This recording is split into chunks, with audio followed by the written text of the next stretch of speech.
Saudi अरब का बादशाह اليوم في المملكة العربية السعودية शाह फैसल اتفقوا على هضم حقوق العرب. मुसलमान दुनिया का वो अकेला बादशाह जिसके एक ही हुक्म से सुपर पावर अमेरिका ने उसके सामने घुटने टेक दिए थे, जिसने फलस्तीन की आजादी के लिए पूरी दुनिया से दुश्मनी ली थी।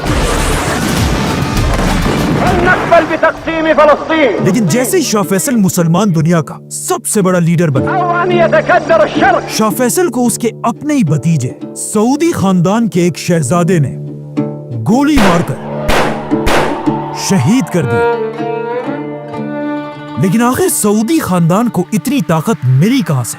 इसके लिए हमें बहुत पीछे जाना होगा। आज से 1400 साल पहले रसूलुल्लाह सल्लल्लाहु अलैहि वसल्लम ने अपनी जिंदगी में अरब का ये सारा इलाका फतह कर लिया था। लेकिन जैसे ही रसूलुल्लाह सल्लल्लाहु अलैहि वसल्लम इस दुनिया से चले गए, अरब के बहुत सारे कबीलों ने पहले खलीफा अबू बकर रज़ियल्लाहु तआला अन्हु के खिलाफ बगावत का ऐलान कर दिया। نطيع أوامر أبو بكر بعد الآن. और सिर्फ यही नहीं, कुछ लोगों ने तो नबी होने का झूठा दावा भी किया था, जिनमें सबसे बड़े झूठे नबी का नाम था मुसैलमा कज़्ज़ाब। أنا الرسول. तो अब पहले खलीफा अबू बकर रज़ियल्लाहु तआला अन्हु ने अरब को दोबारा फतह करने के लिए अपना बेस्ट जनरल खालिद बिन वलीद को इन बागी कबीलों की तरफ भेजा, जिसके बाद खालिद बिन वलीद ने तेजी से ये सारा इलाका दोबारा फतह किया और आखिर उनकी लड़ाई तारीख के सबसे बड़े झूठे नबी मुसैलमा कज़्ज़ाब से हुई, जंगे यमामा। इस जंग में खालिद बिन वलीद ने मुसैलमा कज़्ज़ाब और उसके कबीले बनु हनीफा को ऐसा हराया कि अगले 1000 साल तक बनु हनीफा दोबारा अपने पैरों पर खड़े नहीं हो सके। लेकिन 1000 साल के बाद मुसैलमा के कबीले बनु हनीफा से एक नया बादशाह सामने आया, सऊदी खानदान का पहला बादशाह, जिसका नाम था मुहम्मद बिन सऊद। जब सऊद बादशाह बना, उस वक्त दुनिया की सबसे बड़ी ताकत उस्मानिया खिलाफत थी, जिसमें ज्यादातर उस्मानी बादशाह सूफीज्म को फॉलो करते थे। और उस्मानिया सल्तनत के दौर में मक्का का ये हाल था कि मक्का की ग्रैंड मस्जिद में रोज एक ही नमाज पढ़ने के लिए 4 अलग इमाम खड़े होते थे, हनफी, शाफी, मालिकी और हम्बली। और इनमें से कोई भी एक दूसरे के इमाम के पीछे नमाज नहीं पढ़ता था। ये सब देखकर अरब में एक स्कॉलर ऐसा था जो इस सिस्टम से बिल्कुल खुश नहीं था, मोहम्मद बिन अब्दुल वहाब। लेकिन जैसे ही वो इस सब के खिलाफ आवाज उठाने लगे, लोगों ने उन्हें अपने ही शहर से निकाल दिया। अब मोहम्मद बिन अब्दुल वहाब के पास इल्म तो था, लेकिन अपने ख्यालात ज्यादा लोगों तक पहुंचाने के लिए उन्हें ताकत की जरूरत थी। और ये ताकत उन्हें तब मिली जब उन्होंने दुनिया के पहले सऊदी बादशाह के साथ दोस्ती का हाथ मिलाया, जिसके बाद सऊदी और वहाबी खानदान ने मिलकर अरब के इलाके नजद में एक मजबूत हुकूमत बनाई। अब सऊदी खानदान की एक मजबूत हुकूमत तो बन चुकी थी, लेकिन फिर भी उनकी उस्मानिया खिलाफत के सामने कोई औकात नहीं थी। उस्मानिया खिलाफत अब भी मुसलमानों की सबसे बड़ी ताकत थी। लेकिन इस सब के 200 साल बाद उस्मानिया सल्तनत अपनी आखिरी सांसें ले रही थी। वर्ल्ड वॉर 1, जिसमें एक बार फिर ब्रिटिश एम्पायर और उस्मानिया खिलाफत एक दूसरे के आमने सामने हुए। और ब्रिटिश एम्पायर को अच्छी तरह पता था कि हम उस्मानिया खिलाफत को तब तक नहीं तोड़ सकते जब तक उनके साथ अरबों का सपोर्ट है। तो ऑफ कोर्स ब्रिटिश एम्पायर ने अपना फुल जोर लगाया कि किसी तरह अरब के लोग उस्मानिया सल्तनत के खिलाफ बगावत कर दें। लेकिन ये कोई आसान काम नहीं था। ब्रिटिश एम्पायर को इस काम के लिए एक बहुत ही ताकतवर अरब लीडर की जरूरत थी। और आखिर बहुत ढूंढने के बाद अंग्रेजों को ये लीडर मिल गया, मक्का का शरीफ हुसैन, जो कोई आम इंसान नहीं था, बल्कि उसका ताल्लुक रसूलुल्लाह सल्लल्लाहु अलैहि वसल्लम के खानदान से था। और वो खुद भी एक बहुत बड़ा स्कॉलर था। ब्रिटिश एम्पायर ने शरीफ हुसैन और अरब के लोगों के साथ एक वादा किया کہ اگر ہم عثمانیہ سلطنت سے یہ جنگ جیت گئے ہم دنیا سے خلافت ختم نہیں کریں گے بلکہ ہم ترکوں سے خلافت چھین کر واپس عربوں کو مسلمانوں کا خلیفہ بنائیں گے۔ یہ سن کر آف کورس عرب کے لوگ بہت خوش ہوئے اور انہوں نے برٹش امپائر کے ساتھ مل کر عثمانیہ سلطنت کے خلاف بغاوت کر دی اور آخر عربوں کی ہی اس بغاوت کی وجہ سے خلافت عثمانیہ جو پہلے اتنے بڑے علاقے پر پھیلی ہوئی تھی اب صرف اتنی سی رہ گئی۔ تو اب ویٹ، مشن تو پورا ہو چکا تھا، مطلب برٹش امپائر کو اب خلافت شریف حسین کو دے دینی چاہیے تھی، لیکن برٹش امپائر نے کہا نہیں، اور انہوں نے شریف حسین کے سامنے ایک بہت ہی خطرناک شرط رکھی کہ ہم تمہیں مسلمانوں کا خلیفہ تو بنا دیں گے لیکن تمہیں فلسطین کو یہودیوں کے حوالے کرنا ہوگا۔ لیکن فلسطین کو بیچنے کی انگریزوں کی اس آفر کو شریف حسین نے پھاڑ دیا۔ برٹش امپائر کو یہ دیکھ کر شریف حسین پر بہت غصہ ہے کہ ہمارے اس پپٹ کی اتنی ہمت کہ وہ ہمیں آنکھیں دکھائیں، لیکن شریف حسین نے فلسطین یہودیوں کے حوالے نہیں کیا۔ یہ دیکھ کر برٹش امپائر نے اپنا سارا سپورٹ شریف حسین سے ہٹا دیا، جس کے بعد ایک ایسی عجیب سچویشن بنی کہ پوری دنیا میں عربوں کا کوئی بھی بڑا لیڈر نہیں تھا، اور یہ سب دیکھ کر اس موقع کا سب سے بڑا فائدہ ایک جوان عرب لیڈر نے اٹھایا، سعود خاندان کا کنگ عبدالعزیز۔ اب عبدالعزیز شریف حسین سے بالکل اپوزٹ تھا، اسے کوئی پرواہ نہیں تھی کہ اگر دنیا سے خلافت ختم ہوتی ہے تو ہونے دو، اگر فلسطین یہودیوں کو ملتا ہے تو ملنے دو، اسے صرف عرب کا بادشاہ بننا تھا، اور انگریزوں کو بھی بالکل ایسے ہی ایک سیلفش مسلمان لیڈر کی ضرورت تھی جو صرف اپنا سوچے اور باقی مسلمانوں کی اسے کوئی پرواہ نہ ہو۔ اسی لیے شریف حسین سے اپنا سپورٹ ہٹانے کے بعد انگریزوں نے اپنی پوری طاقت کے ساتھ عبدالعزیز کو سپورٹ کیا، جس کے بعد عبدالعزیز اپنی فوج کے ساتھ تیزی سے مکہ اور مدینہ فتح کرنے کے لیے ریاض سے روانہ ہوا۔ اینڈ آف کورس انگریزوں کی مدد سے عبدالعزیز نے آسانی سے پورا حجاز فتح کر لیا، اور عبدالعزیز کی طاقت کو دیکھ کر مکہ کے سارے علماء نے کعبہ کے سامنے اس کے ہاتھ پر بیعت کی۔ مکہ اور مدینہ کو فتح کرنے کے بعد عبدالعزیز کی بادشاہت اس سارے علاقے پر پھیل گئی، اور اس طرح دنیا میں ایک نئی ریاست بنی، The Kingdom of Saudi Arabia۔ اليوم في المملكة العربية السعودية اور عبدالعزیز اس کا پہلا بادشاہ۔ سب سے پہلے کنگ عبدالعزیز نے سعودی عرب کو دو بڑے حصوں میں ڈیوائیڈ کیا، ایک حصہ نجد جس میں سعودی خاندان کا کیپٹل ریاض تھا، جس کا گورنر اس نے اپنے بڑے بیٹے سعود بن عبدالعزیز کو بنایا، اور دوسرا حصہ حجاز جہاں اسلام کی سب سے ہولی سائٹس تھی، مکہ اور مدینہ، اور یہاں کا گورنر بادشاہ نے اپنے دوسرے بیٹے کو بنایا، پرنس فیصل۔ هذا كل ما أريده أيها الإخوان۔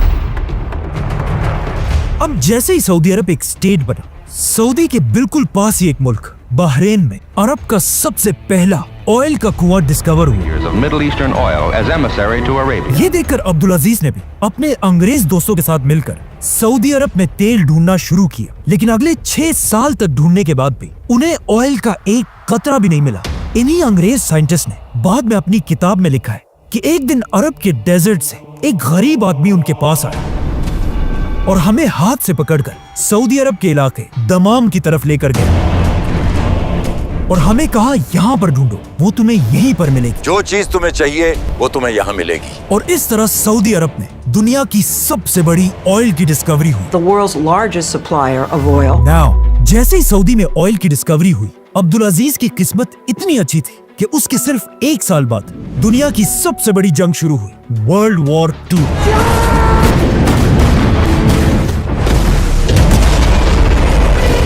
جس کی وجہ سے پوری دنیا کو آئل کی سخت ضرورت تھی۔ یہ دیکھ کر کنگ عبدالعزیز پوری دنیا کو سعودی کا تیل بیچنے لگا، جس کی وجہ سے سعودی عرب کی اکانومی 2000 ٹائمز بڑھ گئی، اور عبدالعزیز ایک غریب بادشاہ سے اب دنیا کا سب سے طاقتور بادشاہ بنا۔ اس جنگ میں ورلڈ وار 2 میں عبدالعزیز جرمنی کے ہٹلر کے خلاف امریکہ کے ساتھ مضبوطی سے کھڑا رہا. discuss mutual problems of trade and relations with Saudi Arabia. لیکن ورلڈ وار 2 ختم ہوتے ہی عبدالعزیز کے انگریز دوستوں نے دنیا میں ایک نیا ملک بنایا, اسرائیل. جیسے اسرائیل کے لیڈر نے اسرائیل کی آزادی کا اعلان کیا, Finally, by the grace of God, اس کے صرف ایک دن بعد آلموسٹ بہت سارے عرب ملکوں نے مل کر اسرائیل پر حملہ کر دیا. اب جب سارے عرب اسرائیل کے خلاف لڑ رہے تھے, دنیا کا سب سے بڑا عرب بادشاہ عبدالعزیز چپ کر کے بیٹھا ہوا تھا. عبدالعزیز کے پاس پیسہ تو بہت تھا اور بہت بڑی فوج بھی تھی, لیکن فلسطین کو بچانے کے لیے عبدالعزیز نے کوئی بھی قدم نہیں اٹھایا, اور صرف 800 سعودی والنٹیئرز نے جا کر اسرائیل کے خلاف جنگ لڑی. لیکن پورے سعودی خاندان میں صرف ایک ہی شخص ایسا تھا جس نے فلسطین کے لیے آواز اٹھائی, عبدالعزیز کا بیٹا پرنس فیصل, هل نقبل بتقسيم فلسطين؟ جس نے UN میں کھڑے ہو کر کہا کہ ہم اسرائیل کو نہیں مانتے. بشير زوال إسرائيل. اب اسرائیل تو آزاد ہو گیا, لیکن اس کے کچھ ہی سالوں بعد کنگ عبدالعزیز اپنی آخری سانسیں لے رہا تھا. مرنے سے پہلے عبدالعزیز نے اپنے دوستوں سے کہا کہ کاش میرے بعد سعودی عرب کا بادشاہ سعود نہیں بلکہ فیصل ہوتا, اور ساتھ یہ بھی کہا کہ کاش میرے فیصل جیسے 3 اور بیٹے ہوتے. لیکن پھر بھی اپنے آخری وقت میں عبدالعزیز نے فیصل کو اپنے پاس بلایا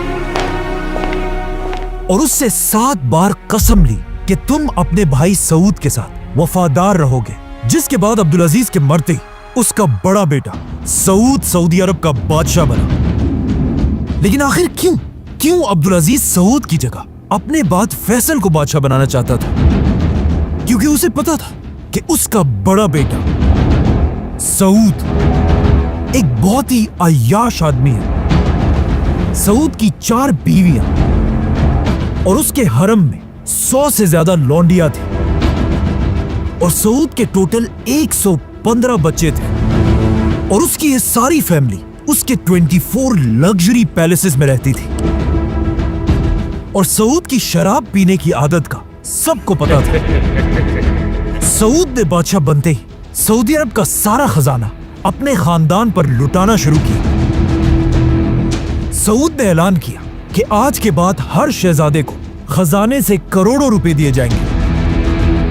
اور صرف یہی نہیں, سعود میں قرضے لے لے کر سارے رائل شہزادوں کے لیے $1 بلین کے پیلیسز بنانے کا حکم دیا, جس سے سعودی عرب پر قرضہ ڈبل نہیں بلکہ ٹرپل سے بھی بڑھ گیا.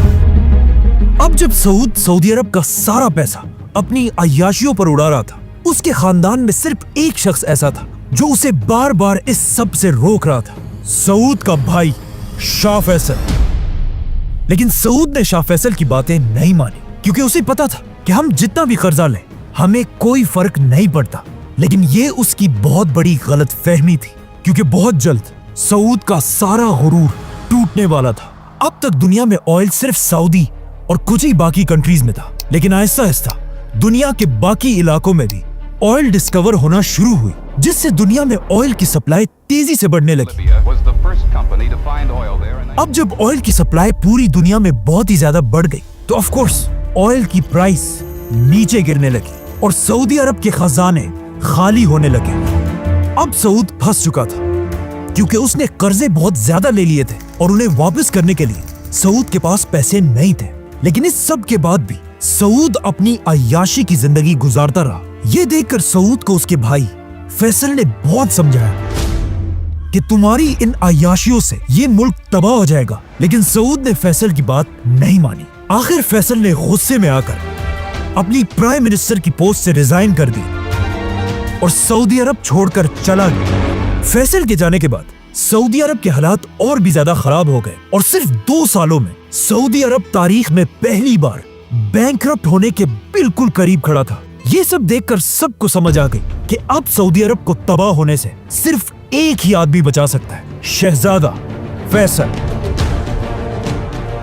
یہ دیکھ کر سعودی خاندان اور وہابی خاندان نے مل کر فیصل کے سامنے ہاتھ جوڑے کہ آپ پلیز اپنے بھائی سعود کو ہٹا کر خود سعودی عرب کے بادشاہ بن جائیں, ورنہ یہ ملک تباہ ہو جائے گا. اب آپ ہی ہماری مدد کر سکتے. لیکن فیصل نے کہا نہیں, میں ایسا نہیں کر سکتا, کیونکہ فیصل کو وہ دن یاد تھا جب اس نے اپنے باپ عبدالعزیز کے سامنے कसम खाई थी कि वो हमेशा सऊद के साथ वफादार रहेगा।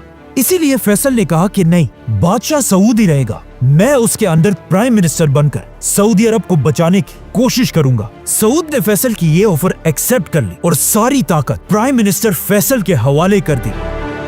फैसल ने आते ही सबसे पहले शहजादों की सारी आयाशियां खत्म कर दी, उनको दिए जाने वाले करोड़ों रुपए बंद कर दिए और इन शहजादों के लग्जरी पैलेसेस छीनकर वहां गवर्नमेंट ऑफिसेस बनाए।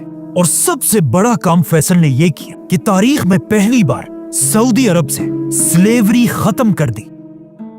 शाह फैसल ने अपने खजाने से हर गुलाम के मालिक को $2000 देकर उसे आजाद कर दिया। इस तरह एक ही दिन में हजारों गुलाम आजाद हो गए। और सऊदी की इकोनॉमी ठीक करने के लिए शाह फैसल ने एक ताकतवर आदमी से कर्जा भी लिया, जो उस वक्त सऊदी का सबसे अमीर आदमी था, जिसका नाम था मोहम्मद बिन लादेन। फैसल ने पूरी दुनिया से इस्लामिक स्कॉलर्स को सऊदी बुलाया ताकि ये स्कॉलर्स सऊदी के एलीट खानदान के बच्चों को इस्लाम सिखा सके। बाय द वे, इन्हीं इस्लामिक स्कूल्स में उसी सऊदी के सबसे रिच आदमी मोहम्मद बिन लादेन का बेटा भी पढ़ता था, Osama bin Laden. Give us Osama bin Laden, dead or alive. Faisal के इन जबरदस्त कामों से अब सऊदी अरब दोबारा मजबूत होने लगा, लेकिन पूरी दुनिया को अच्छी तरह पता था कि सऊद सिर्फ नाम का बादशाह है और सारी ताकत असल में फैसल के पास है। इस सब के दौरान किंग सऊद अमेरिका में आराम से बैठा हुआ था, लेकिन जब 1 साल के बाद वो वापस सऊदी आया और वापस आकर उम्रा करने के लिए गया, लेकिन उम्रा करने के दरमियान ही उसे समझ आ गई कि अब लोग उसे वो इज्जत नहीं दे रहे जो एक बादशाह को मिलनी चाहिए, और उसे समझ आ गई कि अब लोग उसे बादशाह समझते ही नहीं है। और यहाँ से सऊद आहिस्ता आहिस्ता अपने भाई फैसल से नफरत करने लगा। और सिर्फ यही नहीं, बल्कि उसके अयाश बेटे उसे फैसल के खिलाफ भड़काने लगे, क्योंकि फैसल ने आते ही इन सारे शहजादों की अयाशियां खत्म कर दी थी। तो अब सऊद और उसके बेटे मिलकर फैसल को हटाने की साजिश करने लगे। सऊद और उसके बेटे पैसे देकर लोगों को फैसल के खिलाफ करने लगे, जिसका फैसल को अच्छी तरह पता था, लेकिन फैसल ने बादशाह के खिलाफ कोई कदम नहीं उठाया। असल मसला तब बना जब सऊद ने फैसल की तरफ एक लेटर भेजा जिसमें लिखा था, फैसल, तुम अपनी औकात में रहो और याद रखो कि बादशाह मैं हूँ, और मैं तुम्हें हुक्म देता हूँ कि मेरे 2 बेटों को सऊदी अरब के टॉप मिनिस्टर्स बनाओ, वरना मैं अपनी रॉयल फौज भेजकर तुम्हें गिरफ्तार कर लूंगा। जैसे ही फैसल ने बादशाह का ये खत पढ़ा, उसने ये खत अपने भाई को दिया, जिसने सीधा जाकर बादशाह के मुंह पर ये खत फाड़ दिया। अपनी ये बेइज्जती देखकर बादशाह को बहुत गुस्सा आया और उसने फौरन अपनी रॉयल फौज फैसल को गिरफ्तार करने के लिए उसके महल की तरफ भेजी। बादशाह की रॉयल फौज ने जाकर फैसल के महल को हर तरफ से घेर लिया। लेकिन फनी बात यह कि फैसल के पास इतनी ताकत थी और उसका इतना रोब था कि जैसे ही फैसल अपने महल से बाहर निकला, बादशाह की फौज की कांपे टांगने लगी और उन्होंने फैसल को देखकर उसे गलती से सलूट कर दिया, जिसे देखकर फैसल इन गार्ड्स पर हंसने लगा। लेकिन फिर भी ये गार्ड्स फैसल को गिरफ्तार करने के लिए खड़े रहे। यहां तक कि कहा जाता है कि बादशाह ने फैसल को मारने की कोशिश भी की। ये सब देखकर आखिर फैसल ने अपने बाप से की हुई कसम तोड़ दी और कहा अब और बस है। सऊद सारी हदें पार कर चुका है। अब सऊद के पास तो सिर्फ थोड़े से रॉयल गार्ड्स थे, लेकिन सऊदी अरब की पूरी फौज फैसल को अपना लीडर मानती थी। तो सबसे पहले फैसल ने हुक्म दिया कि सारे पैलेसेस से हमारी औरतों और बच्चों को निकाल दिया जाए, क्योंकि अब फैसला तलवार से होगा। फैसल के एक ही इशारे से पूरी सऊदी फौज तेजी से बादशाह के महल की तरफ बढ़ने लगी और बादशाह के महल को हर तरफ से घेर लिया। अब फैसल और सऊद एक स्टैंड ऑफ में खड़े थे, लेकिन फैसल की फौज बादशाह से बहुत ज्यादा थी, इसीलिए बादशाह अपनी फौज को लेकर पीछे हट गया और हालात इतने बिगड़ चुके थे कि अब इन दोनों भाइयों फैसल और सऊद का फैसला करने के लिए सऊदी अरब का मुफ्ती आजम मक्का से कैपिटल की तरफ आया, जो वहाबी खानदान का लीडर था। सऊद ये देखकर हैरान रह गया कि उसका अपना खानदान और सऊदी अरब के सारे उलमा बादशाह को छोड़कर फैसल के साथ खड़े थे।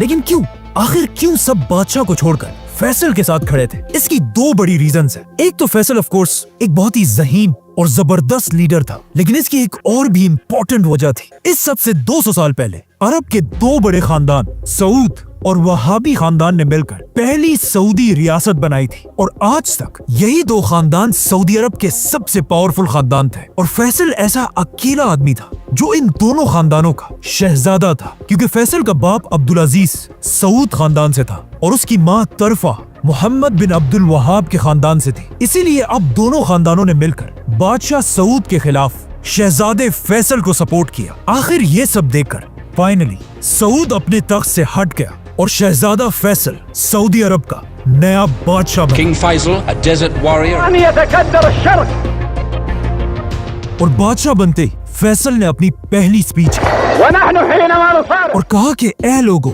मुझे अपना बादशाह नहीं बल्कि अपना दोस्त और नौकर समझो, ونحن أيها الإخوة क्योंकि तुम्हारा बादशाह मैं नहीं बल्कि इस पूरी कायनात का सिर्फ एक ही बादशाह है,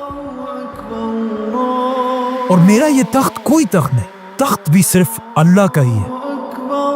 अब फैसल बादशाह तो सऊदी अरब के उलमा के सपोर्ट से बना था, लेकिन बादशाह बनते ही शाह फैसल ने कुछ ऐसे काम किए जिससे उलमा फैसल के खिलाफ होने लगे। फैसल ने बादशाह बनते ही लड़कियों के स्कूल्स, यूनिवर्सिटीज और इवन सऊदी अरब का पहला टीवी चैनल भी खोला, जिसमें मेल एंकर्स तो थे, साथ ही एक फीमेल एंकर भी थी। लेकिन सऊदी अरब के उलमा ये सब बर्दाश्त नहीं कर सकते थे। यहाँ तक कि एक दिन एक यूनिवर्सिटी के प्रोफेसर ने सऊदी न्यूज़पेपर में एक आर्टिकल लिखा जो एक बहुत ही सिंपल सी बात थी कि जमीन हमेशा सूरज के गिर्द घूमती है, सूरज जमीन के गिर्द नहीं। ये न्यूज़पेपर पूरे सऊदी अरब में फैल गया, लेकिन जब इस आर्टिकल का सऊदी अरब के बड़े मुफ्ती शेख बिन बाज को पता चला तो उन्होंने ऐलान किया कि ये सब बिल्कुल झूठ है, और फिर खुद न्यूज़पेपर में आर्टिकल लिखा कि जमीन सूरज के गिर्द नहीं बल्कि सूरज जमीन के गिर्द घूमता है। जमीन तो साकिन है बेटा। शेख बिन बाज का ये आर्टिकल सिर्फ सऊदी में नहीं बल्कि पूरी दुनिया में फैल गया, जिसके बाद पूरी दुनिया में लोग सऊदी अरेबिया और उसके उलमा पर हंसने लगे, और इसी के साथ शाह फैसल का भी मजाक उड़ने लगा। जैसे ही फैसल को ये बात पता चली, उसने हुक्म दिया कि जिन न्यूज़पेपर्स में ये बात छपी है उन सारों को जमा करके आग लगा दी जाए, जिससे सऊदी उलमा और भी ज्यादा फैसल के खिलाफ खड़े होने लगे। बाय द वे, इस सब के 20 साल बाद एक सऊदी शहजादा पहली बार स्पेस गया, और वहां उसने खुद अपनी आंखों से दुनिया को घूमते हुए देखा, और वापस आकर उसने ये बात मुफ्ती आजम को बताई, जिसके बाद शेख बिन बाज ने अपनी गलती एक्सेप्ट की और उस पर सबसे माफी मांगी। इन शॉर्ट, उस जमाने के सऊदी उलमा इतना सख्त थे कि उन्होंने इवन वनीला आइसक्रीम को भी हराम कह दिया था। लेकिन आखिर सऊदी उलमा और फैसल की जंग तब शुरू हुई जब उसने सऊदी का पहला टीवी चैनल बनाया। एंड ऑफ कोर्स सऊदी उलमा तो टीवी को हराम समझते थे, तो वो हर तरफ टीवी के खिलाफ प्रोटेस्ट करने लगे। यहां तक कि एक शहजादे ने जाकर फैसल के टीवी स्टेशन पर हमला कर दिया और वहां पुलिस ऑफिसर्स पर फायरिंग करने लगा। इसी फायरिंग के दौरान एक पुलिस ऑफिसर ने अपने आप को बचाने के लिए इस सऊद खानदान के शहजादे को गोली मार दी और वो मर गया, जो एक बहुत ही खतरनाक बात थी। इस शहजादे का बाप सीधा अपने भाई बादशाह फैसल के पास गया और उसे कहा, ये पुलिस वाला मेरे हवाले करो ताकि मैं इसका सर काट दूं।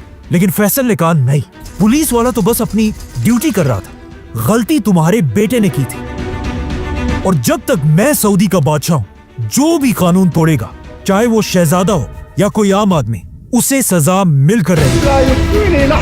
मतलब अब फैसल ने एक आम पुलिस वाले को बचाने के लिए अपने ही खानदान सऊद खानदान के साथ दुश्मनी ली थी। इस शहजादे की मौत को याद रखें, क्योंकि इसी शहजादे की मौत की वजह से आगे जाकर शाह फैसल को भी शहीद किया गया था। ये सब तो सऊदी के अंदर हो रहा था, लेकिन सऊदी अरब के बाहर भी फैसल आहिस्ता आहिस्ता एक इंटरनेशनल लीडर बन रहा है। Her Majesty warmly welcomed the dignified Middle Eastern ruler. क्योंकि जैसे ही फैसल बादशाह बना, उसके कुछ ही अरसे बाद एक बहुत बड़ी जंग शुरू हुई Pakistan versus India. Why the Indians are so anxious to precipitate this war? जिसमें फैसल ने पाकिस्तान को फुल सपोर्ट किया और पाकिस्तान की फौज की मदद के लिए सस्ता तेल भेजने लगा, जिससे पाकिस्तान और सऊदी एक दूसरे के बहुत ही करीब आने लगे। और सिर्फ यही नहीं, बल्कि पाकिस्तान और इंडिया की जंग के बाद एक और जंग भी हुई, इजराइल और अरबों की जंग। Arab states went to war with the Israelis. अब इजराइल के साथ पहली जंग में फैसल के बाप अब्दुल अजीज ने फलस्तीनियों की कोई मदद नहीं की थी, लेकिन अब जब फैसल सऊदी अरब का बादशाह था, उसने अपनी 20,000 की फौज के साथ फलस्तीन और अरबों की मदद की।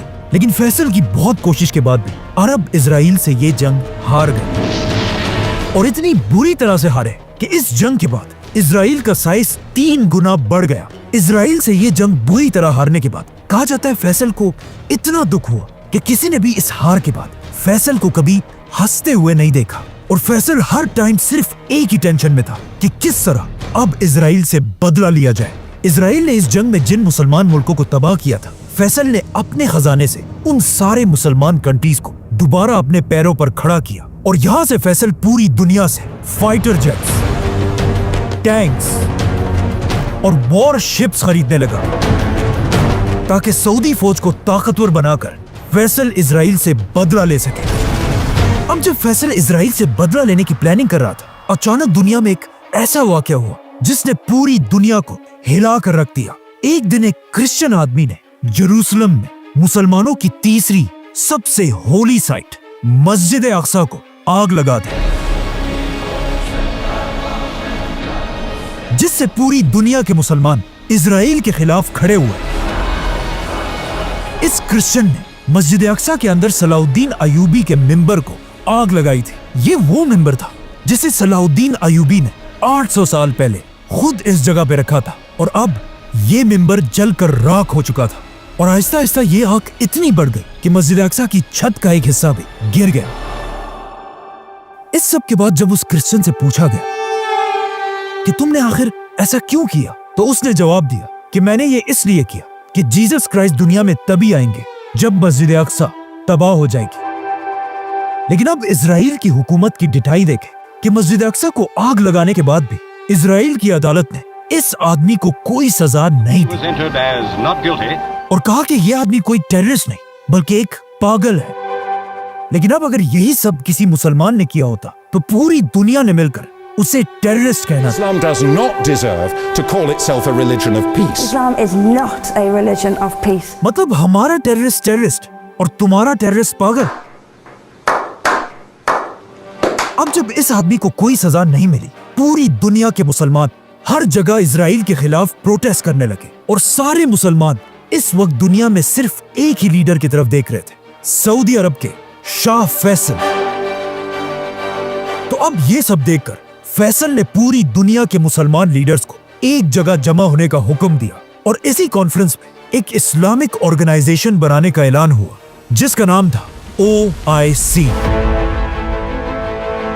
जिससे ऑफ कोर्स फैसल मुसलमान दुनिया का सबसे बड़ा लीडर बना। अब फैसल को मौका मिल चुका था कि वो पूरी दुनिया के मुसलमानों को इजराइल के खिलाफ यूनाइट करे। तो अब फैसल मुसलमान लीडर्स के साथ मिलकर इजराइल पर हमले की प्लानिंग करने लगा, और अचानक 1973 में यहूदियों के सबसे बड़े फेस्टिवल योम किपुर के दिन अरब फौजों ने इजराइल पर सरप्राइज हमला कर दिया। Israelis celebrating the holiday of Yom Kippur. और अरब फौजें हर तरफ से इजराइल के अंदर दाखिल हुई, और इजराइल से ये सारे इलाके फतह कर लिए। इजराइल इस जंग के लिए बिल्कुल भी रेडी नहीं था, इसीलिए इजराइल की फौजें आहिस्ता आहिस्ता मुसलमानों के प्रेशर की वजह से पीछे हटने लगे।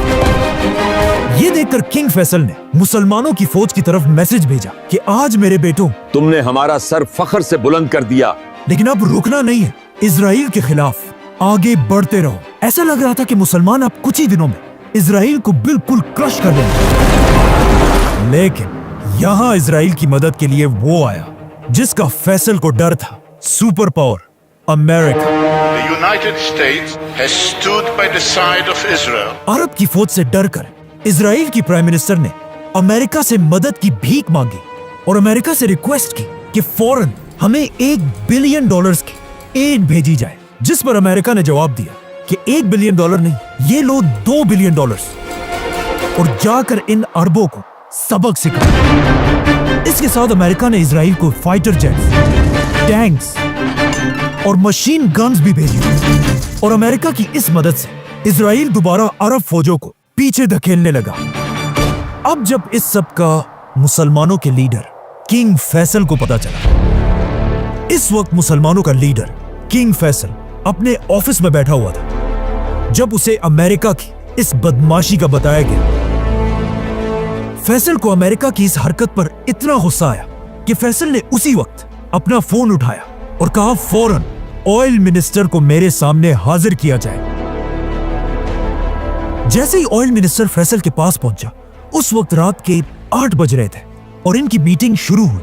लेकिन ऑयल मिनिस्टर ने फैसल से कहा कि सऊदी के सारे टीवी चैनल्स 9 बजे बंद हो जाते हैं, तो अगर आपने कोई फैसला करना है तो अभी इसी वक्त करना होगा। जिस पर फैसल ने थोड़ा सोचा और कहा, लिखो, मैं सऊदी अरब का बादशाह फैसल बिन अब्दुल अजीज ये हुक्म देता हूं कि अमेरिका के तरफ भेजे जाने वाले सारे ऑयल को रोक दिया जाए और आज के बाद अमेरिका को अरब की तेल का एक खतरा भी नहीं मिलेगा। अरब में जिसके पास भी ऑयल था, उन सब ने फैसल के हुक्म पर लब्बैक कहा और अमेरिका की तरफ तेल भेजना बंद कर दिया। और अमेरिका खत्म, बाय बाय, टाटा, गया। क्योंकि अमेरिका अपना 80% ऑयल अरब कंट्रीज से खरीदता था। यह अमेरिका के लिए इतना बड़ा धचका था कि वर्ल्ड वॉर 2 के बाद अमेरिका की इकोनॉमी इतनी तेजी से कभी नहीं गिरी थी। लेकिन फिर भी अमेरिका ने अपने दोस्त इजराइल का साथ नहीं छोड़ा और अमेरिका की मदद से इजराइल अरबों से ये जंग जीत गया।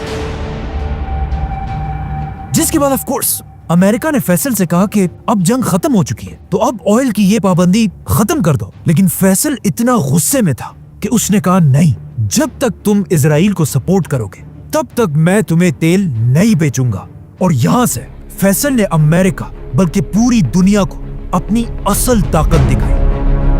फैसल ने अरब ऑयल को एक वेपन में बदल दिया,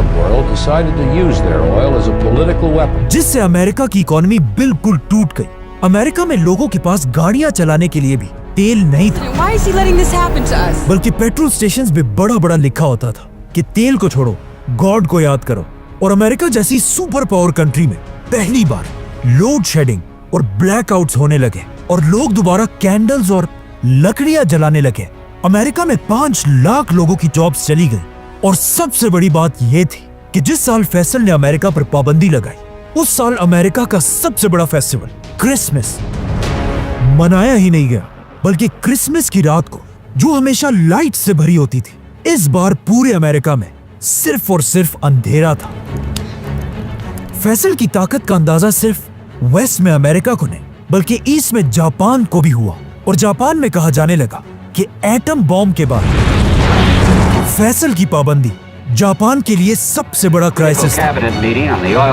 अब जब अमेरिका के हालात बहुत ही खराब हो गए, अमेरिका की बर्दाश्त की हद खत्म हो गई और अमेरिका में सीक्रेट मीटिंग्स होने लगी, जिसमें अमेरिकन ये प्लान करने लगे कि अगर फैसल ने ये पाबंदी खत्म नहीं की तो अमेरिका अपनी पूरी ताकत के साथ फैसल के सऊदी अरब पर हमला कर देगा और उसे हटाकर किसी और शहजादे को तख्त पर बिठा देगा।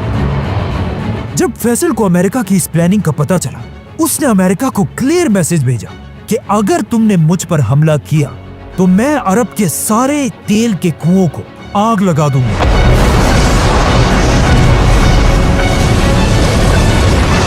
जिससे तुम्हारा अमेरिका तबाह हो जाएगा। ये सुनकर अमेरिका ने फैसल से कहा कि अगर तुम ऐसा करोगे तो तुम्हारा क्या होगा। जिस पर फैसल ने कहा कि हम तो हमेशा से डेजर्ट के गरीब लोग थे, हम पहले भी ऊंटों और खजूरों से गुजारा करते थे और अब भी दोबारा वही करेंगे, लेकिन तुम लोग तेल के बगैर जिंदा भी नहीं रह सकोगे। जिसके बाद फैसल ने अपनी फेमस स्पीच की और कहा, ऐ लोगों, मैं वो बादशाह नहीं हूँ जो ऑफिस में बैठकर टेलीफोन पर जंग करे, बल्कि जब जंग का वक्त आएगा तुम सब मुझे फौज के फ्रंट पर देखोगे और मुझे पता है कि हमारे इन खतरनाक फैसलों से वेस्ट और ईस्ट सब हम पर गुस्सा है, लेकिन मुझे इस सब की कोई परवाह नहीं। फलस्तीन की आजादी के लिए हम हर हद तक जाएंगे। अगर पूरी अरब दुनिया मिलकर इजराइल को एक्सेप्ट कर ले, तब भी मैं अकेला इजराइल को कभी नहीं मानूंगा। अब पहली बार ऐसा लग रहा था कि उस्मानिया खिलाफत के टूटने के बाद एक बार फिर पूरी दुनिया के मुसलमान यूनाइट हो गए हैं और इनका लीडर है फैसल। मुसलमानों की इसी यूनिटी को इसके कुछ ही अरसे बाद OIC की सबसे बड़ी कॉन्फ्रेंस में देखा गया, जो पाकिस्तान के शहर लाहौर में थी। और मुसलमान दुनिया के सारे बड़े लीडर्स गद्दाफी, भुट्टो, शेख मुजीब, यासिर अरफात सब शामिल थे, जहां पहली बार एक इस्लामिक एटम बॉम्ब की बात की गई। इसी कॉन्फ्रेंस में एक बहुत ही फेमस पिक्चर ली गई, जिसमें सारे बड़े लीडर्स मिलकर एक मस्जिद में बैठे हुए हैं। लेकिन अजीब बात यह है, इस पिक्चर में जितने भी लीडर्स हैं, उन सबको एक एक करके आगे जाकर मार दिया गया। जैसे ही फैसल OIC की मीटिंग से वापस आया, फैसल की ताकत इतनी बढ़ चुकी थी कि आखिर अमेरिका ने फैसल के सामने घुटने टेक दिए और अमेरिका ने फैसल के कहने पर इजराइल पर प्रेशर डालना शुरू किया कि वो अरबों के साथ डील कर ले। जिसके बाद अमेरिका, यूरोप, जापान सब मिलकर फैसल के सामने हाथ जोड़कर तेल की भीख मांगने लगे। तो अब जब फैसल की डिमांड्स पूरी हो गई, उसने अमेरिका से पाबंदी हटा दी। लेकिन पाबंदी हटाने के बाद भी तेल की प्राइस नीचे नहीं आई। इसीलिए फैसल के दौर में सऊदी की इकोनॉमी तेजी से बढ़ने लगी। जब फैसल सऊदी अरब का बादशाह बना, तब यहाँ की इकोनॉमी सिर्फ $2 बिलियन थी, लेकिन अब फैसल ने उसे $2 बिलियन से $50 बिलियन तक पहुंचा दिया था। कहा जाता है सऊदी अरब में प्रॉपर्टी की प्राइसेस हर हफ्ते डबल होती रहती थी और सऊदी अरब में कंस्ट्रक्शन इतनी तेजी से हो रही थी कि लोग सीमेंट कश्तियों में नहीं बल्कि हेलीकॉप्टर्स में मंगवा रहे थे। और यहीं से सऊदी अरब के लोग दुनिया के सबसे अमीर लोग बने। अब जब फैसल अपनी ताकत की पीक पर था, कहा जाता है कि ये स्पीच उसकी जिंदगी की आखिरी स्पीच थी। हम किस चीज का इंतजार कर रहे हैं? दुनिया की गैरत जागने का। कहाँ है दुनिया की गैरत? ऐ मेरे भाइयों, मस्जिद अक्सा तुम्हें बुला रही है, तुम्हारी मदद के लिए रो रही है। हम किस चीज से डर रहे हैं? मौत से। इससे ज्यादा अच्छी मौत और क्या हो सकती है, जो अल्लाह के राह में लड़ते हुए आए। और मेरी अल्लाह से दुआ है कि अगर मेरे हाथों से फलस्तीन आजाद नहीं होता, तो मुझे इस दुनिया में एक लम्हे के लिए भी जिंदा ना रखे। और ए अल्लाह, मुझे शहादत की मौत दे। और इसके कुछ ही अरसे बाद जब फैसल एक मजलिस में बैठा हुआ था, एक आदमी ने फैसल को गोली मार दी। लोग शाह फैसल को उठाकर हॉस्पिटल लेकर गए, जहां कहा जाता है फैसल के आखिरी अल्फाज ये थे कि मैं अपने कातिल को माफ करता हूं। फैसल की शहादत की खबर पूरी दुनिया में आग की तरह फैली और हर तरफ लोग रोने लगे। और दुनिया के सारे लीडर्स फैसल के जनाजे के लिए सऊदी अरब पहुंचे, जिसके बाद बादशाह फैसल की नमाज़े जनाजा पढ़ाई गई। जब फैसल को दफनाने के लिए ले जाया जा रहा था, लोग उसकी गाड़ी को घेर कर चीख चीख कर रो रहे थे। और ये सारा कुछ उसी टीवी चैनल पर दिखाया जा रहा था जिसे फैसल ने शुरू किया था। और एंकर रो रो कर कह रहा था कि आज पूरी उम्मत मुस्लिमा का बाप मर चुका है। और इस तरह बादशाह फैसल को दफना दिया गया। अब जिस आदमी ने फैसल को मारा था, वो कोई और नहीं बल्कि फैसल के अपने भाई का बेटा था। इसीलिए जब वो गन लेकर शाह फैसल की तरफ जा रहा था, किसी ने उसे नहीं रोका, क्योंकि वो खुद भी एक शहजादा था। और जैसे ही फैसल अपने भतीजे से मिलने के लिए उसके पास गया, फैसल के भतीजे ने उसके सर पर 2 गोलियां मारी और फैसल को शहीद कर दिया। शाह फैसल को मारने के बाद जब उसके भतीजे से पूछा गया कि तुमने आखिर क्यों ऐसा किया, तो उसने एक बहुत ही स्टूपिड और अजीब जवाब दिया। उस शहजादे ने कहा, आज से 10 साल पहले मेरे एक भाई ने फैसल के बनाए हुए टीवी स्टेशन पर हमला किया था, जिसके बाद पुलिस वालों ने मेरे भाई पर फायरिंग करके उसे मार दिया था। और मुझे गुस्सा तब आया जब फैसल ने मेरे भाई का बदला लेने के बजाय उस पुलिस वाले को माफ कर दिया। और आज मैंने 10 साल बाद फैसल को मारकर अपने उसी भाई का बदला पूरा कर दिया है। अब क्वेश्चन ये है कि इस शहजादे को अपना भाई 10 साल बाद कैसे याद आया, और पिछले 10 साल से ये शहजादा था किधर? ये शहजादा पिछले 10 साल से अमेरिका में एक अय्याशी की जिंदगी गुजार रहा था और वहाँ क्लब्स, ड्रग्स और गर्लफ्रेंड्स पर अपने सारे पैसे उड़ा रहा था। बल्कि ये इतना अय्याश था कि एक बार अमेरिका में इस शहजादे को ड्रग्स यूज करने पर गिरफ्तार भी किया गया था।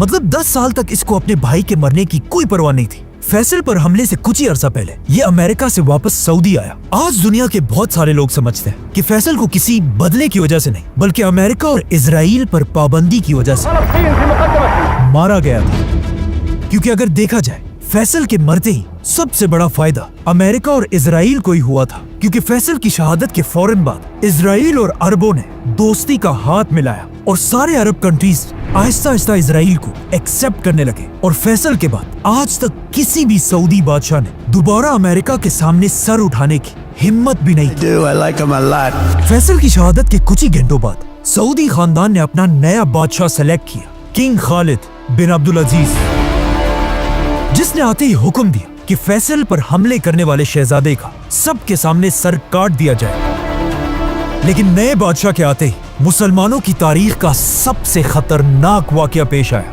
काबा पर हमला।